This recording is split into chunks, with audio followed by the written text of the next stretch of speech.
నమస్తే, welcome to Aadya media. మీరు 151 అయినా మీకు పట్టుమని 10 మంది ఎమ్మెల్యేలు కూడా లేని, అసెంబ్లీలో 10 మంది ఎమ్మెల్యేల ప్రజెన్స్ కూడా లేని టీడీపీ అంటే ఎందుకు 101 కొట్టుకుంటుంది? ఈరోజు జరిగిన సన్నివేశం కనుక చూస్తే అసెంబ్లీలో ఖచ్చితంగా ఈ డౌట్ చాలా మందికి వస్తుంది. కారణం ఏంటంటే, ఎవరు రెచ్చగొట్టారు? ఫస్ట్ టీడీపీ సభ్యుల్ని యూజ్లెస్ ఫెలో అని ఎవరు మాట్లాడారు? మంత్రులు ఇద్దరు, మేరుగు నాగార్జున గారు, అంబటి రాంబాబు గారు, ఒక టీడీపీ సభ్యుని పట్టుకుని యూజ్లెస్ ఫెలో అన్నారు. దానికి బాలకృష్ణ గారు రెస్పాండ్ అయ్యారు. తొడలు కొట్టారు, లేదా మీసం మెల్లి తిప్పారు. దానికి ఇంటర్ యువతల నుంచి మరి ఎవరు తొడలు కొట్టారు. ఈ మీసాలు తిప్పుకోవటాలు, తొడలు కొట్టటాలు ఏంటంటూ ఇదే అదురుగా చూసి అంబటి రాంబాబు గారు రెచ్చిపోయారు. సో ఇదంతా ఆర్కెస్ట్రేటెడ్ ఇంజనీర్డ్ డ్రామా అనమాట. సో ఇక్కడ మీకు క్లియర్గా అర్థమవుతుంది కదా ఎవరేంటి, ఎవరి కథ ఏంటి అనేది. వాళ్ళు 10 మందే కదా ఉన్నది, మీకు 151 మంది కంప్లీట్ స్ట్రెంగ్త్. వాళ్ళు ఏవో ప్రశ్నలు అడుగుతారు, సెషన్స్ అన్న తర్వాత మొదలవుతాయి. వాళ్ళని మాట్లాడనివ్వాలి ప్రతిపక్షం.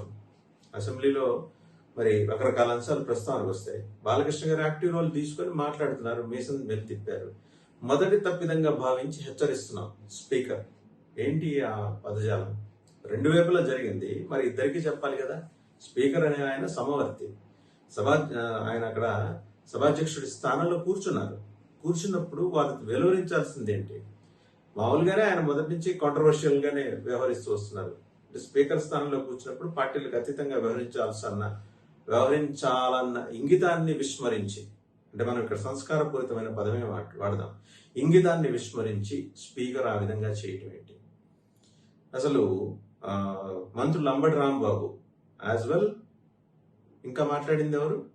మేరుగు నాగార్జున. యూజ్లెస్ ఫెలో అని తిట్టాల్సిన అవసరం ఏంటి? మరి దీన్ని ఎందుకు పరిగణలోకి తీసుకోలేదు స్పీకర్ గారు? అలా అన్నందుకు వారిద్దరిని ఎందుకు మందలించలేదు? మొదటి తప్పిదం అనే మాట వాళ్ళ ఎందుకు వర్తించదు? సో రకరకాలు. చంద్రబాబు గారి అరెస్టు విషయం వారు ప్రస్తావన చేస్తారు. వాళ్ళ పార్టీ నాయకుడు కాబట్టి, ప్రతిపక్ష నాయకుడు కాబట్టి వాళ్ళు ప్రస్తావన చేసి దాని మీద ఏదో మాట్లాడే ప్రయత్నం చేస్తారు. మనకు నచ్చకపోతే సస్పెండ్ చేస్తామా? పయ్యావుల కేసుని ఆల్రెడీ ఈ సెషన్స్ అంతా కూడా సస్పెండ్ చేశారు. మిగిలిన మాట్లాడే వాళ్ళ వాయిస్ కూడా నొక్కేస్తామా? ఇంతకుముందు మీరు ఏ రకమైన ఆరోపణలు టీడీపీ మీద చేసి వచ్చారో ఇవాళ మీరు కూడా అదే చేస్తే వాళ్ళకి మీకు తేడా ఏంటి? సో మీరు వాళ్ళకన్నా విద్యులను నిరూపించుకోవాలి కదా. కోర్టులో కేసు నడుస్తోంది, ఇరుపక్షాలు చాలా బలమైన వాదనలు వినిపిస్తున్నాయి. దాంట్లో రకరకాలు, అంటే ప్రిన్సిపల్స్ ఆఫ్ న్యాచురల్ జస్టిస్ వస్తుంది, ప్రైమా ఫేసి ఎవిడెన్స్ వస్తుంది, సీమెన్స్ వాళ్ళు ఏం చెప్పారు, అసలు సీమెన్స్ లో ఉన్న సీమెన్స్ పరంగా జరిగినట్టు ప్రభుత్వం చెబుతున్న అవకతవకల్లో నిజాలెంత, ఇవన్నీ మాట్లాడివ్వాలి కదా. మాట్లాడిస్తే ఒకవేళ నిజంగా టీడీపీ వాళ్ళ వైపు పొరపాటు ఉంటే మీ ట్రెజరీ బెంచెస్ నుంచి మీరు చెప్పుకోవడానికి కావాల్సిన అన్ని పోలని అంశాలు మీకు కూడా ఉండుంటాయి కదా. మీరు ఎప్పుడైతే చంద్రబాబు అరెస్టు విషయం మీద ప్రతిపక్షం నోరు నొక్కేసే ప్రయత్నం చేస్తున్నారో అసెంబ్లీలో, అక్కడే మీరు తప్పుటడుగు చేస్తున్నారు. అందుకని మీకు 151 మంది ఉన్నా మీకు 101 కొట్టుకుంటోంది అనే మాట స్పష్టంగా వినిపిస్తోంది. అవునా కాదా? దీనికి వైసీపీ ట్రెజరీ బెంచెస్ నుంచి సమాధానాలు కావాలి, వైసీపీ సభ్యుల సమాధానాలు కావాలి. ఇంకొకటి, తేపకి అలా రెచ్చగొట్టి ట్రాప్ చేయడం ద్వారా, ట్రాప్ చేసి బాలకృష్ణ గారు దూకుడు స్వభావం ఉంటుంది కాబట్టి ఆయన టక్కనేదో ఆయన రెస్పాండ్ అయితే దాన్ని పట్టుకొని రచ్చ చేస్తున్నప్పుడు ప్రాథమికంగా మీరు అన్న మాట ఏంది? ఎవరు యూజ్లెస్ ఫెలో? ప్రజల చేత ఎన్నుకోబడి ఒక పార్టీ తరఫున శాసనసభలో రిప్రజెంట్ చేస్తున్నారు ఒక నియోజకవర్గం నుంచి, వాళ్ళని యూజ్లెస్ ఫెలోస్ అంటారా? అది ఎంత తీవ్రమైన నేరం మీకు తెలియదా స్పీకర్ గారు? ఖచ్చితంగా మీకు తెలుసు అది తీవ్రమైన నేరం అని. సోదర శాసనసభ్యులని, వారు మహిళల పురుషుల అనే మాట పక్కన పెడితే యూజ్లెస్ ఫెలో అనే మాటని అంత అదాటన మీ మంత్రులు, వైసీపీ పాలక పక్షుల నుంచి మంత్రులు నేరుగా అనేస్తే అది ఎంతవరకు కరెక్ట్? ఈయన మీసం తిప్పారు, ఈయనేమి అసభ్య పదజాలం ఏమి మాడలేదే. ఖచ్చితంగా ఆయన సభ బయటకు వచ్చిన తర్వాత మాట్లాడిన తీరు కూడా గమనించండి. చాలా నిర్దిష్టంగా మాట్లాడారు బాలకృష్ణ గారు. సో వారు స్పెసిఫిక్ గా అంశాల వారిగా మాట్లాడుతున్నారు. మీకు చేతనైతే అసెంబ్లీలో అంశాల వారిగా మాట్లాడండి. అసెంబ్లీ రికార్డుల నుంచి ఒకవేళ ఎవరు ఆయన మీసం మెలి తిప్పారు, ప్రాథమిక తప్పిదంగా మేము హెచ్చరించి వదిలేస్తున్నాం అన్నారు అనుకోండి, వారు తొడగొట్టిన వాళ్ళు ఏం చేస్తారు? వాళ్ళు కూడా ప్రాథమిక తప్పిదమో, ద్వితీయ తప్పిదమో, తృతీయ తప్పిదమో అని భావించి వదిలేస్తారా? మీ స్ట్రెంగ్త్ ఉన్నది జనానికి ఉపయోగపడటానికి, జనం మీద పడి దౌర్జన్యం చేయడానికి కాదు. రకరకాలు జరుగుతున్నాయి. మీ శాసనసభ్యులందరూ అట్లాంటి వాళ్ళు కాకపోవచ్చు కాక, కానీ అందులో ఉన్న మెజారిటీ శాసనసభ్యులు, పాలకపక్ష శాసనసభ్యులు వ్యవహరిస్తున్న తీరు మీద విమర్శలు విపరీతంగా వస్తున్నాయి. దానికి మీరు సమాధానం చెప్పుకోవాలి. మీరు వాళ్ళని సముదాయించుకోవాలి. పాలకపక్షం నేత, శాసనసభ పక్ష నేత, ముఖ్యమంత్రి గారు వాళ్ళని సముదాయించి కంట్రోల్లో పెట్టుకోవాలి. యూజ్లెస్ ఫెలో ఏంట మాట? నోరుంది కదా అని ఎంత పడితే అంత మాట్లాడేస్తానా? అక్కడ వచ్చి కూర్చున్న వాళ్ళందరూ తక్కువ వాళ్ళు ఒక నియోజకవర్గాన్ని రిప్రజెంట్ చేసి గెలిచి వచ్చారు. మీకు అభ్యంతరాలు ఉంటాయి ఖచ్చితంగా ప్రతిపక్షం మాట్లాడే మాటల విషయంలో. అభ్యంతరాలకు సమాధానం చెప్పండి, వాళ్ళని మాట్లాడినివ్వండి, మాట్లాడినిచ్చి సమాధానాలు చెప్పండి. నోరు మూయించేసి మామ అనిపించుకుంటే మీరు ఆశించిన ప్రయోజనాలు ఏమీ నడవు. మరొక మాట, 82 లక్షల మంది నేరుగా మీ బటన్ నొక్కుడు కార్యక్రమం ద్వారా లబ్ధి పొందుతున్నారని ప్రభుత్వం చెప్పుకుంటుంది కదా. నిక్షేపంగా కూర్చోండి, నామినేషన్ వేసి వచ్చి మీ సంక్షేమ పథకాలే మిమ్మల్ని గెలిపిస్తాయి.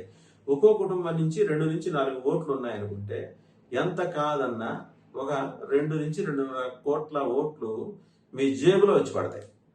అవునా కదా? ఇలాంటప్పుడు ఎందుకు కంగారు పడిపోతున్నారు? తెలుగుదేశం గురించో లేకపోతే జనసేన గురించో. జనసేనకి సరే శాసనసభలో ఎలాగో ప్రాతినిధ్యం లేదు, ఉంటే వాళ్ళని కూడా ఇలాగే ఇస్త్రీ చేసి మడత పెట్టి పక్కన ఏదో అల్మారాలు తోసేసి ఉండేవాళ్ళేమో మీరు. బట్ ఒకటి గుర్తుపెట్టుకోండి, తెలుగుదేశం కూడా మీకు మళ్ళీ ఇంతకుముందు అధికారంలో ఉంది. వాళ్ళు తెలుసు, వాళ్ళకి బిజినెస్ రూల్స్ తెలుసు, ఏం మాట్లాడాలో తెలుసు, ఎలా మాట్లాడాలో తెలుసు, ఎప్పుడు మాట్లాడాలో తెలుసు.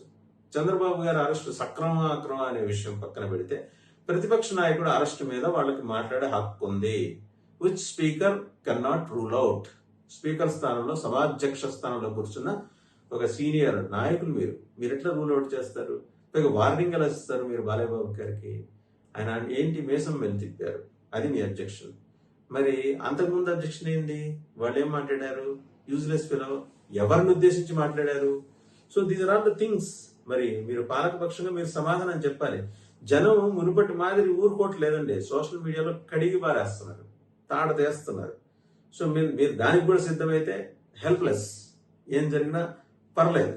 ఒకటి మాత్రం గుర్తుపెట్టుకోండి, ఇది ఎంతవరకు సమంజసం అని మీరు అనుకుంటున్నారో తెలియదు, కానీ ఇదే ప్రక్రియ మీరు కంటిన్యూ చేస్తూ పోతే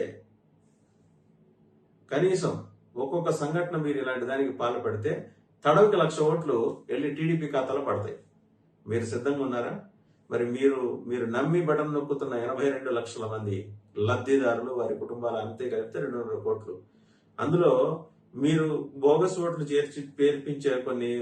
చేర్పించారు అరౌండ్ 40 lakhs అని తెలుగుదేశం పార్టీ సమగ్రంగా నియోజకవర్గాల వారీగా, బూతుల వారీగా వివరాలు సమర్పించింది ఎన్నికల సంఘానికి. ఎన్నికల సంఘం, కేంద్ర ఎన్నికల సంఘం, రాష్ట్ర ఎన్నికల సంఘం ముఖ్య అధికారికి లెటర్ రాసింది. దీని మీద వివరణ జరపండి. దాంట్లో బాధ్యులైన 2-3 పక్కకి తప్పించారు ఆల్రెడీ. అయినా మీకు బుద్ధి రాదా? బోగస్ ఓటర్లు ఎందుకండి? మీ సంక్షేమ పథకాలు మిమ్మల్ని గెలిపించేప్పుడు ఈ బోగస్ ఓటర్లు జాతర ఎందుకు? తెలుగుదేశం కూడా ముందరే మేల్కొని ఆ బోగస్ ఓటర్ల ఆ కార్యక్రమం ఏంటో, ఆ వ్యవహారం ఏంటో తీర్చుకోవడానికి కేంద్ర ఎన్నికల సంఘం దగ్గరికి వెళ్ళారు చంద్రబాబు గారు. వారు సమర్పించారు. దాని మీద వర్కౌట్ అవుతుంది. అది తేలింది అనుకోండి, ఒకే ఇంట్లో 40 మంది 50 మంది ఏంటండి?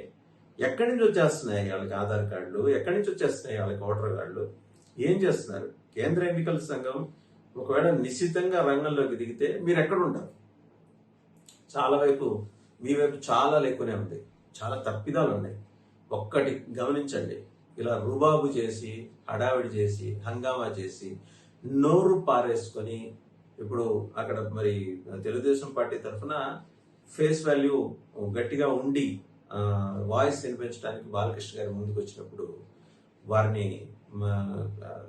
వారి వైపు చూపించి మీరు అమర్యాదకరంగా ప్రవర్తించడం, మరి స్పీకర్ గారు దీనికి ఏం నిర్వచనం ఇస్తారో అంబటి రాంబాబు గారు చేసిందో, లేకపోతే మేరుగ నాగార్జున గారు, ఇద్దరు మంత్రులే, ఇద్దరు కూడా సీనియర్ నాయకులే, అండ్ ఇద్దరు కూడా జనాకర్షణ నేతలే, వాళ్ళ పార్టీలోనే కాకుండా నియోజకవర్గంలో కూడా. అండ్ మీరు మాట్లాడే ప్రతి చర్యని, మీరు చేసే ప్రతి చర్యని, మీరు మాట్లాడే ప్రతి మాటని జనం గమనిస్తున్నారు. ఇవాళ అసెంబ్లీ వేదిక వాళ్ళు గమనించారు, ప్రజలంతా గమనించారు. యూజ్లెస్ ఫెలో అనే మాట ఎంతవరకు కరెక్ట్? ఒకసారి ఆలోచించండి. ఇది కరెక్ట్ కాదేమో. సో ఇవన్నీ కూడా రివ్యూ చేసుకోవాల్సిన సందర్భం వచ్చింది పాలకపక్షానికి.